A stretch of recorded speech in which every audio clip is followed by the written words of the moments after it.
Film की शुरुआत एक खेल के मैदान के शांत दृश्य से होती है, जहां कुछ बच्चे अपनी मासूमियत में खोए हुए खेल रहे हैं। इस सामान्य दृश्य के विपरीत कुछ सुरक्षाकर्मी उन पर कड़ी निगरानी रख रहे हैं, मानो वे किसी अज्ञात प्रोटोकॉल का पालन कर रहे हों। इन सुरक्षाकर्मियों के कानों के पास अजीब सर्जरी के निशान दिखाई देते हैं, जो एक परेशान करने वाली सच्चाई की ओर इशारा करते हैं। अचानक एक तीखी सायरन की आवाज शांति को भंग करती है, जो किसी आसन्न खतरे का संकेत देती है। बच्चों के हाथों में बंधी घड़ियां भी एक साथ बीप करने लगती हैं, जिससे माहौल में तनाव और बढ़ जाता है। इसके बाद बच्चों को एक कतार में ले जाया जाता है। यहाँ एक गहरा रहस्य सामने आता है। सुरक्षाकर्मियों के कानों के पास दिखने वाली रेखाएं वास्तव में सर्जरी के निशान नहीं हैं। वे सावधानीपूर्वक लगाई गई मानव त्वचा है, जिसे वे नियमित रूप से ठीक करते रहते हैं। अब ध्यान बच्चों की ओर जाता है, जिन्हें एक भयानक जगह पर ले जाया गया है। उन्हें कुर्सियों से बांध दिया गया है। उनके हाथ और पैर जकड़े हुए हैं, जिससे वे पूरी तरह से असहाय हो जाते हैं। उन पर लेजर उत्सर्जक मशीनों से प्रयोग किए जा रहे हैं, जिनकी किरणें एक दूर स्थित मीनार पर पड़ती हैं।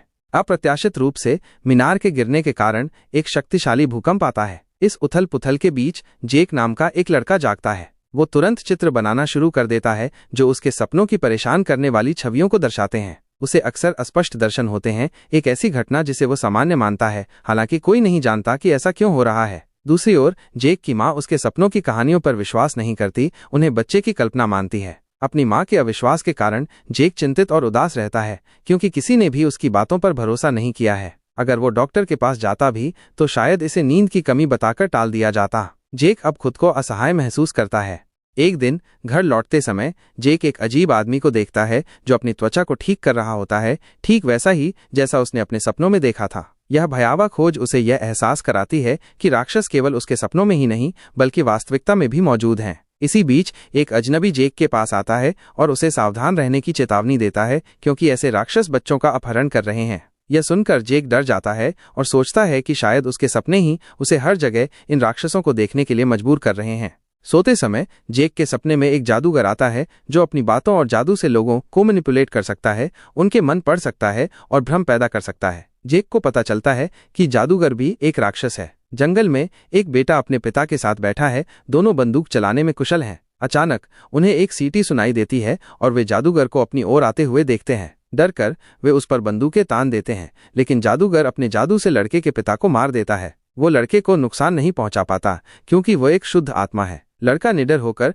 जादूगर पर गोली चलाता है, जिसे वो अपने हाथ में पकड़ लेता है। जेक सपने में एक पुराना घर देखता है और डर कर जाग जाता है। वो उसे कागज पर बनाता है और महसूस करता है कि इस घर से कुछ जुड़ा हुआ है। इंटरनेट पर जानकारी न मिलने पर वो स्केच अपलोड करता है, मदद के लिए पूछता है। निकलने पर उसकी माँ उसे डॉक्टर के पास जाने के लिए कहती है, साथ ही 2 अजनबी भी हैं। जेक उन्हें नापसंद करता है, क्योंकि वे राक्षस हैं जो उसका अपहरण करने आए हैं। तभी जेक को उस घर का पता मिल जाता है और वो भाग जाता है। घर अजीब है, मानो जीवित हो। जेक मशीन में कोड 1919 डालता है, जो दूसरी दुनिया का पोर्टल खोलता है। घर उसे रोकने की कोशिश करता है, लेकिन जेक बच जाता है और पोर्टल से गुजर जाता है। वो एक उजाड़ दुनिया में पहुंचता है। जादूगर को पोर्टल के बारे में पता चलता है। जेक को प्यास लगती है और उसे पानी की बोतल मिलती है। तभी रोलैंड नाम का एक शुद्ध आत्मा वाला आदमी आता है और उस पर बंदूक तानता है। जेक उसे पहचानता है। रोलैंड उस पर विश्वास नहीं करता और पूछता है कि क्या वो जादूगर का साथी है। जेक इनकार करता है और अपने सपनों और चित्रों के बारे में बताता है। रोलैंड को विश्वास हो जाता है और वो उसे अपने साथ ले जाता है, जादूगर की तलाश में। पोर्टल की खबर सुनकर जादूगर के गुर्गे घर जाते हैं और जेक के खून का एक टुकड़ा पाते हैं, जिससे उन्हें पता चलता है कि जेक पोर्टल से गुजर गया है। दूसरी दुनिया में जेक पृथ्वी का एक वृत्त बनाता है, जिसमें कई दुनियाएं हैं, जिनके केंद्र में एक मीनार है, जो उन्हें राक्षसों से बचाती है। जादूगर मीनार को नष्ट करना चाहता है और बच्चों का उपयोग कर रहा है, जिनकी पवित्रता मीनार को कमजोर करने वाली किरणें बनाती है। रोलैंड बताता है कि जादूगर सभी दुनियाओं पर शासन करना चाहता है। जेक को अपने पिता की आवाज सुनाई देती है, लेकिन वो आदमी एक राक्षस में बदल जाता है। रोलैंड उसे बचाता है, लेकिन घायल हो जाता है। वो राक्षस को मार डालता है। जादूगर जेक के घर पहुंचता है, उसके सौतेले माता पिता को मार डालता है। जेक और रोलैंड एक कस्बे में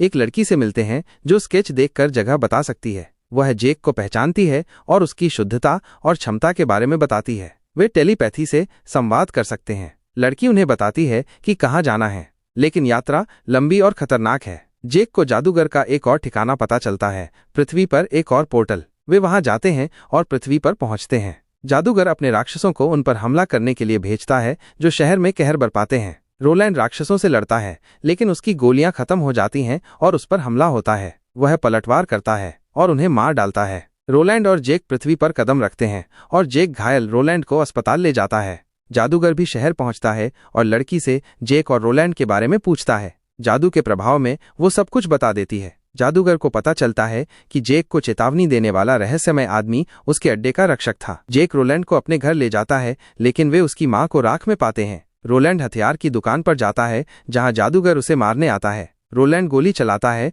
लेकिन जादूगर बच जाता है। जादूगर दुकानदार को रोलैंड को मारने का आदेश देता है, लेकिन रोलैंड उसे मार डालता है। जादूगर और रोलैंड फिर से लड़ते हैं। जेक भागता है और पुलिस को देखता है, लेकिन उसे एक वैन में किडनैप कर लिया जाता है। रोलैंड जादूगर पर गोली चलाता है, लेकिन वो गायब हो जाता है। रोलैंड जेक को ढूंढता है, लेकिन वो गायब है। जादूगर जेक को अपने अड्डे पर ले जाता है, जहां उसे पता चलता है कि जेक शुद्ध है। वो उसे एक मशीन से जोड़ता है ताकि उसे किरणें निकल सकें, लेकिन जेक विरोध करता है। वो टेलीपैथी से रोलैंड से संपर्क करता है और उसे कोड 1919 बताता है। जादूगर जेक को यातना देता है। रोलैंड पोर्टल से आता है और जादूगर पर गोली चलाता है, लेकिन फिसल जाता है। जादूगर शीशे के टुकड़े रोलैंड पर फेंकता है, जिससे वो घायल हो जाता है और उसकी बंदूक गिर जाती है। रोलैंड जेक को बचाने के लिए आगे बढ़ता है। वो छिपकर गोली चलाता है और जादूगर को घायल कर देता है। जादूगर पलटवार करता है और रोलैंड बेहोश हो जाता है। जेक चिंतित है। जादूगर आग बनाता है। जेक रोलैंड को उठने और गोली चलाने के लिए कहता है।